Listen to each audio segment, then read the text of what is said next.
in most mythological language, I like to think of mythology, philosophy and then mythology as like forms of conceptualization that are examining the grammatical structure of being. It's like what's common among sets of people, what's common to the experience of sets of people. And the fact that you are is one of them, and the fact that you are has problems is another. And then a third one is, well, you're motivated at least to some degree to do something about those things. And so that's what makes people human in many regards. It's something fundamental that makes them human. So you can think about that as tragic self-consciousness. It's self-conscious because you know who you are, and it's tragic because you also know where your limitations are, and they're fundamental. And that also sets up another set of motivations, which is, well, is there something we can do about this? Can we limit our vulnerability? Can we extend our scope of power? And how do we do that without causing more trouble than we're solving? So, with that kind of common problem at the basis of our being, that's also what enables us to communicate. Because we understand each other, because we're in the same states of being. So you can talk to someone about your problems without having to explain what problems are. Because you can't communicate with people unless there's some things you don't have to communicate about. You need a shared set of assumptions. And one of them is, for example, that you have problems. Another is that maybe you're looking for solutions. Another is that maybe communication about that is helpful. You know, none of those things have to be established before you start communicating, because everyone's already got that, those presuppositions built right into their understanding. So I've modeled this, you've seen this lots of times now, and I've sort of modeled this like this, and this is a cybernetic model in many ways. And it's based, although I didn't know it when I developed it, it's based on the thinking of Norbert Wiener, who was an artificial intelligence genius. And it basically presumes that, it's a modified version, it presumes that wherever you are, you have some conception of where you are. That's your current understanding of the world. It's flawed. Just because you're here doesn't mean you understand everything about being here, hopefully because you have low resolution conceptions. You don't know anything about the people around you. As long as they sit down and shut up and act normally, that's no problem, because you can easily ignore them. But they're full of weird potential, and God only knows when that's going to emerge from one of them. But so I'm saying you know where you are, you have a model of what you are, but it's shallow and potentially flawed. And part of the reason that you can get away with that is because there's this implicit agreement among all of us not to do anything that violates general social expectation. And so that's partly how you can get away with the fact that you don't know anything about anyone. It's like, yeah, they're peculiar, like rhinoceroses and ostriches, and God only knows what they're up to. But hopefully they're socialized enough so they don't show you how peculiar they are when you're walking past them on the street in public. And so you can get away with your shallow knowledge. So, and then you have some sense of where you're going. And you know, maybe that's vague. Part of it, it's going to be there whether you have thought it through or not.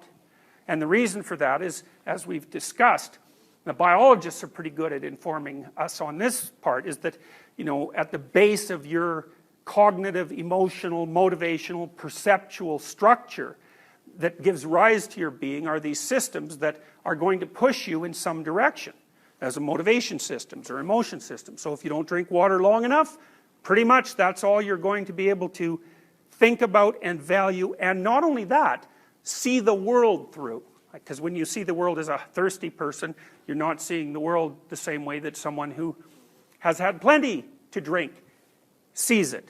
So, you know, so you have this space that defines where you are, and this conception about where you're going, and you think where you're going is better, and you have a theory about how you're going to transform the present into the more desirable future. But you can make an error at any level of that conceptualization. And that's sort of a modification of Jeffrey Gray's theory, the cybernetic theorist, because what they believed was that you see the world. You expect certain things to happen when you act. And now and then, when you act, that expectation is violated. And so then you have to reconfigure your behavior or your conception of the future. But that's not quite right, because you don't see the world, right?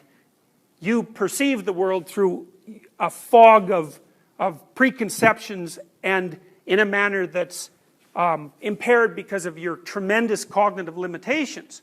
And what that means is that when you're wrong, you can be wrong anywhere in that model. You can be wrong because you don't know where you are. You can be wrong because you picked the wrong behaviors to manifest, or you can be wrong because your conception of where you're going is flawed in that you're not going to be happy when you get there, or maybe it doesn't even exist. And I think you see this most painfully when you're in a relationship and you're betrayed. Because if you're in a relationship and you're betrayed by someone, then it's pretty damn clear that you didn't know where you were. Now, it's also then clear you don't know where you're going, and also that you probably don't know what you're doing. So that's very painful. But it's in human relationships in particular, I think, that you find out how fragile your conceptions of the present actually are, and that you're not dealing with the world. You're dealing with a very oversimplified and presupposition-based conception of the world. You know, because maybe you think your partner loves you and is trustworthy. And maybe you think all people are trustworthy, you know, because you're naive. And then you find out, well, if that's love, you don't want any of it. And they're not trustworthy. And then what the hell? It's like, well, you don't know where you are. You don't know where you're going. You probably don't know who you are anymore. You certainly don't know who the hell that person is. And because you don't know who they are, or you are, then maybe you don't know who anyone is. And that puts you in a place too. And so one of the things that I've thought for a substantial amount of time is that you can think about that. I'll go back like this. When you're thinking about the structure of the world. And one element of the structure is that there's the place, those are two serpents, by the way. I just found out about that recently. Two snakes, a very common mythological motif.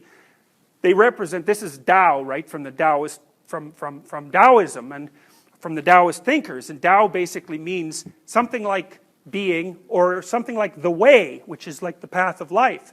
And it's more phenomenological than scientific. What it's basically saying is that your experience is composed of two domains, always, necessarily. One domain is the orderly domain, and the orderly domain is the place where, when you act, what you expect happens. Or more precisely, it's the place where, when you act, what you want happens. And that's orderly because you understand it well enough so that the snakes don't escape when you walk forward.